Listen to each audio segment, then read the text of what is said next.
اس میں کوئی شک نہیں کہ یہودیت، عیسائیت اور اسلام ایک ہی درخت سے نکلی ہوئی تین شاخیں ہیں، کیونکہ تینوں مذاہب کے جد امجد کا نام حضرت ابراہیم علیہ السلام تھا، جنہیں ابو الانبیاء یا انبیاء کا باپ بھی کہا جاتا ہے۔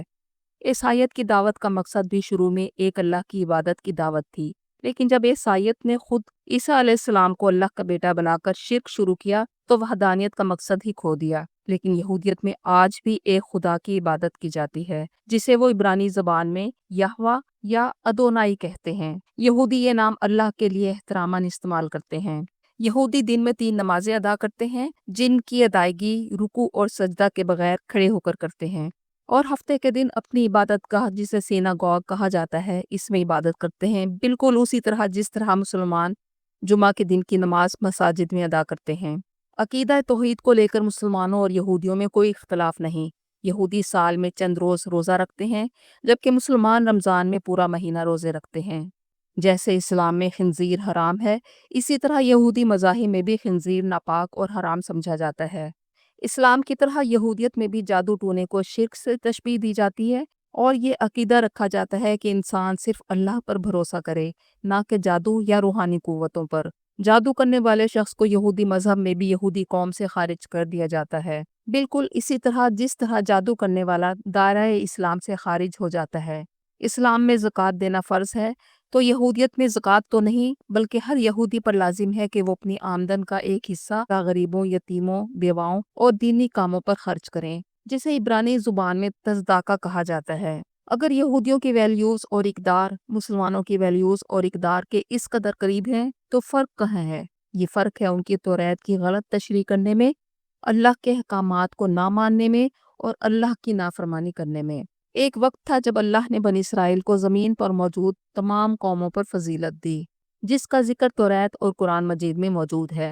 اولڈ ٹیسٹامنٹ کی کتاب ڈیوٹونومی چیپٹر نمبر 14 ورس نمبر 2 میں اللہ نے فرمایا، تو اپنے خداوند خدا کے لیے مقدس قوم ہے، اور خداوند نے تجھے تمام قوموں میں سے چن لیا ہے تاکہ تو اس کی خاص ملکیت ہو۔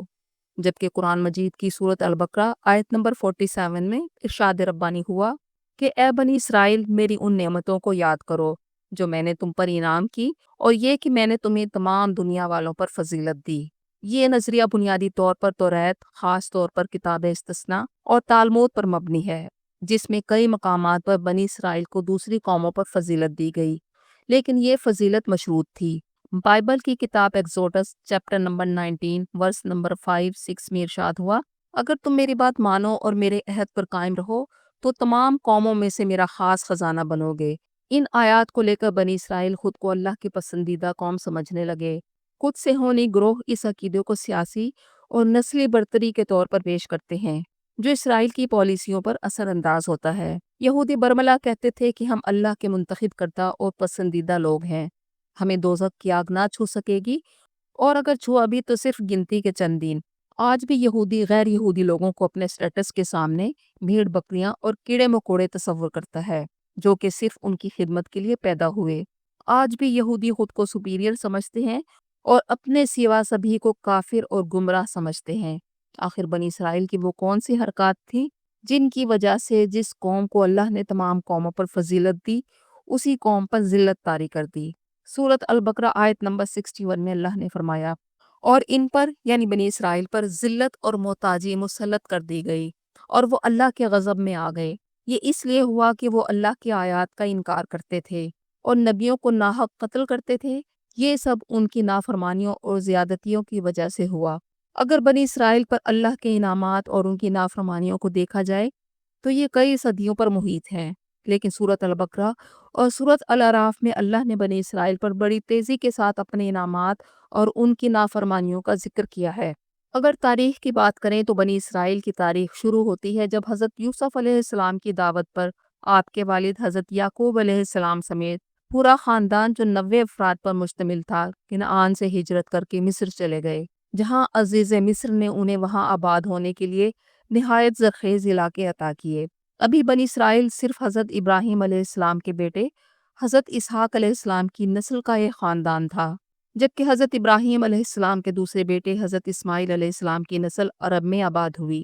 مصر میں لوگ حضرت یوسف علیہ السلام کا خاندان ہونے کی وجہ سے بنی اسرائیل کا بڑا اکرام کرتے اور یوں مصر میں بنی اسرائیل کے شروع کے 150 سال بہت عیش و آرام میں گزرے، لیکن آہستہ آہستہ مصر کے اصل باشندوں یعنی قبطیوں نے حضرت یعقوب کی نسل کے اس مراد یافتہ طبقے کے خلاف بغاوت کر دی۔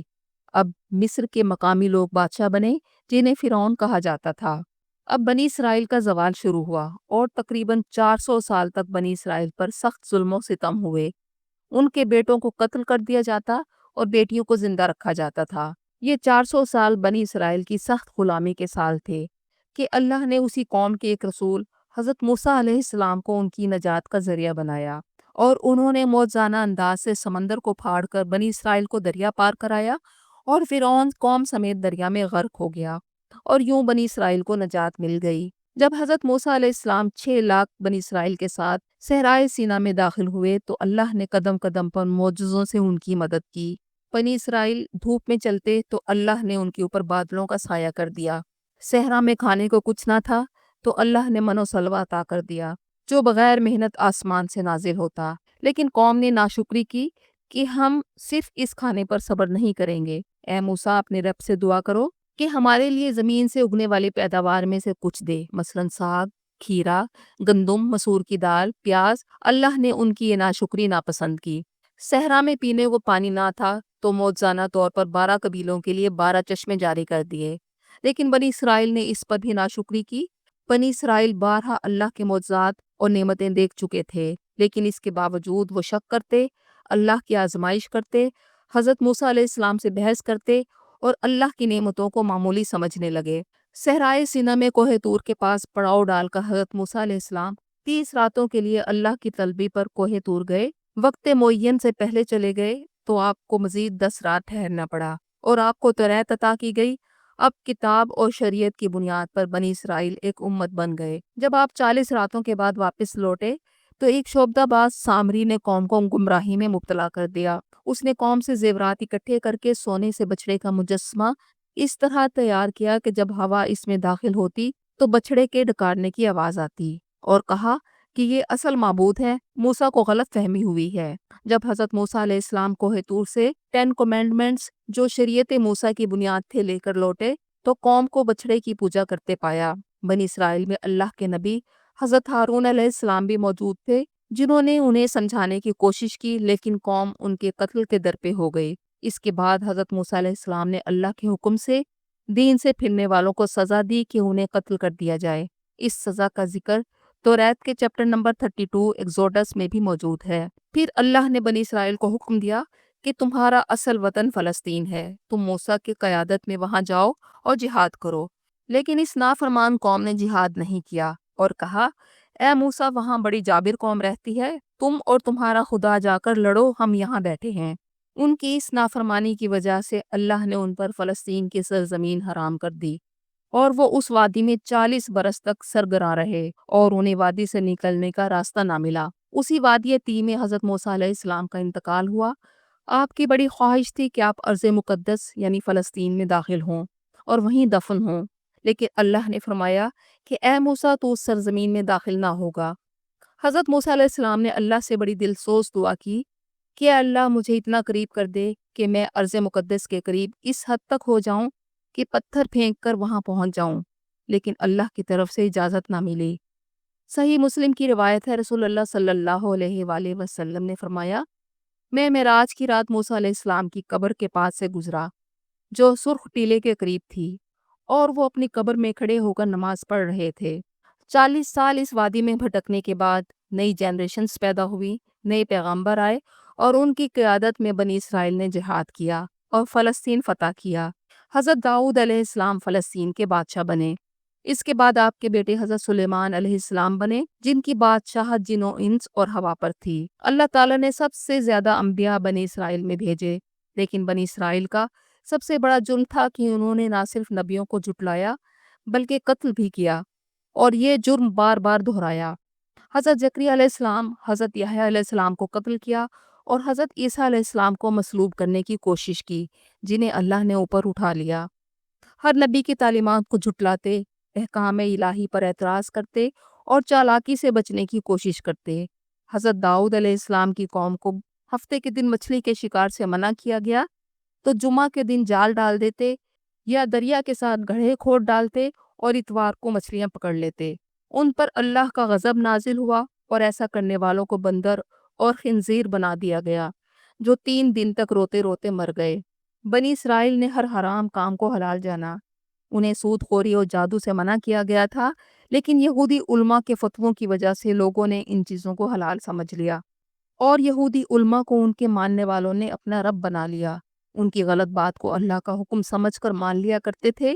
توریت اور انجیل میں رسول اللہ صلی اللہ علیہ وآلہ وسلم کی پیشین گوئیاں موجود تھیں کہ آخری پیغمبر کا ظہور عرب کی سرزمین میں ہوگا۔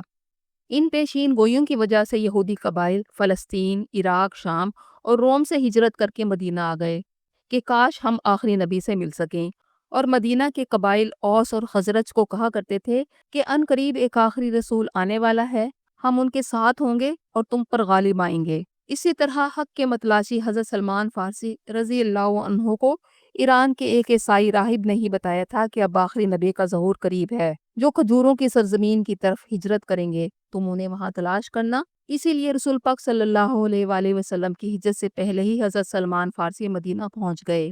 جب رسول اللہ صلی اللہ علیہ وآلہ وسلم بنی اسماعیل سے مبعوث ہوئے اور ان کو دعوت حق دی تو قرآن کے مطابق ان کے دلوں نے گواہی دے دی تھی کہ یہی وہ آخری نبی ہیں جن کا وہ صدیوں سے انتظار کر رہے تھے، لیکن انہوں نے بنی اسرائیل کی بجائے بنی اسماعیل سے رسول اللہ صلی اللہ علیہ وآلہ وسلم کے مبعوث ہونے کی بنا پر انکار کر دیا، حالانکہ وہ آپ صلی اللہ علیہ وآلہ وسلم کو اس طرح پہچانتے تھے قرآن کے مطابق جس طرح وہ اپنے بیٹوں کو پہچانتے ہیں، لیکن حسد اور نفرت کی بنا پر انہوں نے آپ کا انکار کر دیا۔ ہزاروں یہودیوں میں سے صرف چند یہودی ایمان لائے، جن میں یہودیوں کا سب سے بڑا عالم حضرت عبداللہ بن سلام رضی اللہ عنہ بھی شامل تھے، جو فرماتے ہیں جب میں نے رسول اللہ صلی اللہ علیہ وآلہ وسلم کا چہرہ دیکھا تو فوراً پہچان گیا کہ یہ کسی جھوٹے کا چہرہ نہیں ہو سکتا۔ اگر یہودی عرب کے مشرکین اور عیسائیوں کی طرح دار اسلام میں داخل ہو جاتے تو اس کا مطلب تھا کہ وہ اپنا رتبہ، اپنی نسل، اپنی ہزاروں سال پرانی تاریخ چھوڑ کر اسلام کے اندر داخل ہو جاتے، لیکن ان کی ضد، تکبر، حسد اور ہٹ دھرمی نے انہیں صراط مستقیم سے دور رکھا۔ عام یہودیوں کو توریت تک رسائی نہ تھی اور یہودی علماء چند پیسوں کے عوض اللہ کی آیات کو تبدیل کر دیتے تھے۔ یہودی علماء کے دلوں نے گواہی دے دی تھی کہ یہ محمد اللہ کے آخری رسول ہیں، لیکن دنیا داری کی وجہ سے انہوں نے خود کو اور اپنے ہم مذاہب کو گمراہی کے اندھیروں میں دھکیل دیا۔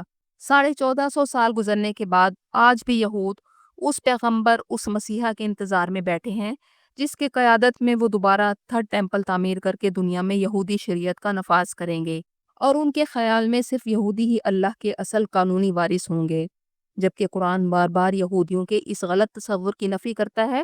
1450 سال پہلے رسول اللہ کی آمد کے ساتھ ہی نبوت کا دروازہ ہمیشہ ہمیشہ کے لیے بند ہو گیا، اور اب صرف حضرت عیسیٰ علیہ السلام رسول اللہ صلی اللہ علیہ وآلہ وسلم کے امتی کی حیثیت سے تشریف لائیں گے۔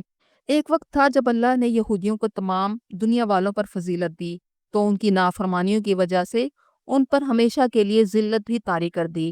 اللہ کے نزدیک دین صرف دین اسلام ہے، جو اسلام کے سوا کوئی اور دین چاہے گا تو وہ اس سے ہرگز قبول نہ کیا جائے گا۔ اللہ کی رحمت اور محبت کے دروازے سب کے لیے کھلے ہیں۔ نجات صرف اسلام قبول کرنے اور محمد صلی اللہ علیہ وآلہ وسلم پر ایمان لانے سے مشروط ہے۔